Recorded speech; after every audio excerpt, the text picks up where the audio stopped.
Every Mad Max movie ranked by box office. Oh, what a day, what a lovely day at the box office. Post-apocalyptic movies are an integral subgenre of science fiction, as any scenario in which humanity is forced to fight for its survival presents an inherently compelling dilemma for audiences. Many films with similar premises premiered both before and since George Miller first ventured into the Australian desert, but the Mad Max series remains the definitive post-apocalyptic movie franchise. While the first three films were more cult hits than they were mainstream sensations, the Mad Max saga has become highly influential in popular culture and continues to spawn new installments. Determining the route of the Mad Max film's success is not challenging. The films perfectly combine Western iconography with propulsive action set pieces and practical filmmaking, creating a world like no other. While it may be difficult to rewatch the original trilogy considering the controversies that surround their star, Mel Gibson, the Mad Max saga has embraced feminism in its most recent installments. The series is set to continue with the prequel film Furiosa, a Mad Max saga, which stars Anya Taylor-Joy as the titular warrior before she became a fearsome imperator. Given the critical and commercial success of the saga's most recent interactions, it's safe to say that Furiosa, a Mad Max saga, could become the biggest film in the series to date. And it's interesting because the Mad Max franchise is far from a commercial juggernaut.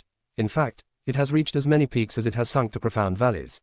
The Australian film industry was booming in the 1970s, allowing many singular filmmakers to make wildly ambitious features that would have struggled to get funding elsewhere.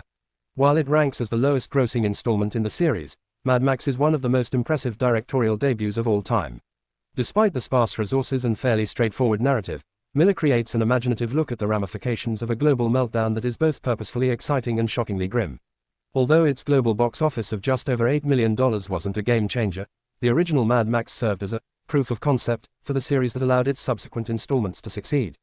Given how risky the concept was, the fact that Mad Max managed to earn as much as it does speaks volumes of Miller's inventiveness and strong word-of-mouth appeal. Although the film still holds up today due to the practical filmmaking involved, the first Mad Max is saddled with more exposition than any of the other films in the franchise. Its sequels take place after the world has already descended into madness, but Mad Max starts in a fairly recognizable world that steadily declines. A relatively small-scale release and lack of sufficient marketing material are most likely to blame for its low gross. On top of that, Mad Max doesn't contain the elaborate showmanship that would define the rest of the series. Still, the original certainly fits the definition of cult classic, but it's hard to think of other films from the same era that continue to spark as much enthusiasm as Miller's 1979 film still does. Although great science fiction sequels often succeed by deepening the audience's understanding of the original film, Mad Max 2, The Road Warrior won at the box office because it didn't necessitate knowledge of the more obscure first film. The original Mad Max hadn't received widespread distribution outside of Australia, and the sequel was ostensibly marketed as The Road Warrior to avoid alienating those unfamiliar with the first film. It was a clever marketing tactic that paid off, as Mad Max 2, The Road Warrior outperformed its predecessor with a worldwide box office of $23 million, plus a healthy sum in rentals. It fundamentally changed the iconography of the series. The lack of dialogue, extravagant stunt sequences, dark humor, and allusions to Western cinema would become what the franchise was best known for. Mad Max 2, The Road Warrior faced stiff competition during its initial window of release. The packed summer of 1982 contained such blockbuster hits as E.T., The Extraterrestrial and Star Trek II, The Wrath of Khan, with future sci-fi classics like The Thing and Blade Runner underperforming. Despite its popularity among genre enthusiasts, the Mad Max series has never reached the mainstream blockbuster status that other science fiction franchises have. Although it failed to make significant waves financially, Mad Max 2, The Road Warrior successfully permeated popular culture, generating enough interest to spawn a third installment in the series. Thanks to the first two films' rising popularity and influence upon other post-apocalyptic sci-fi westerns, Mad Max Beyond Thunderdome surpassed expectations and became the highest-grossing installment in the original trilogy. Escalation makes sense based on the performance of the first two films, but it's undeniable that Mad Max Beyond Thunderdome has more mainstream appeal than its predecessors. Furthermore, global superstar Tina Turner certainly contributed to the film's wide appeal, while Miller turned the titular protagonist into a more empathetic hero who rescues a group of orphaned children in the last act. These more crowd-pleasing elements helped Mad Max Beyond Thunderdome reach a global box office total of over $36 million. It also helped Gibson rise in stature as an action star, as he would go on to star in the highly successful Lethal Weapon and its subsequent sequels. However, Miller chose to take a break from action cinema, opting to make the fantasy comedy The Witches of Eastwick and the awards-friendly drama Lorenzo's Oil in the immediate aftermath. Although often ranked as the weakest entry in the franchise, Mad Max Beyond Thunderdome is perhaps one of the most underrated science fiction sequels ever made. While some may argue that turning Max into a more openly heroic protagonist was counterintuitive to his inherent appeal as a drifter, it marked a significant development for the character that retained the continuity of the previous two installments.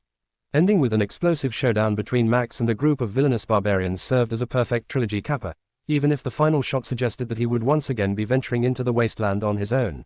Despite the film's strong performance, creative disputes and real-world events placed a fourth Mad Max film in production for many years. Considered for many years to be the franchise's concluding chapter, Mad Max Beyond Thunderdome at least allowed the series to go out on a high note. While there was certainly a high level of anticipation for what Miller had up his sleeve, Mad Max Fury Road was a popular culture phenomenon that no one expected. Instantly heralded as one of the greatest action films ever made after it made its debut at the Cannes Film Festival, Mad Max Fury Road amazed viewers with its incredible practical filmmaking, proving that Miller's long gestating creative process had been worth it. Gibson's absence clearly did not affect that film's success, as Tom Hardy proved a more than worthy successor. However, the film's success truly lies in the hands of Charlize Theron as Imperator Furiosa, a feminist Avenger who quickly became an action icon to a new generation. Catapulted by strong word of mouth and award season buzz, Mad Max Fury Road reached a global box office gross of over $380 million, easily making it the highest-grossing entry in the saga. Considering the three-decade gap since the previous installment, Mad Max Fury Road's success can almost exclusively be attributed to how well received the sequel actually was. Still, the film wasn't necessarily the highest-grossing sequel of 2015, as the year also saw the release of juggernauts like Star Wars, The Force Awakens, Avengers, Age of Ultron, Jurassic World, and Furious 7.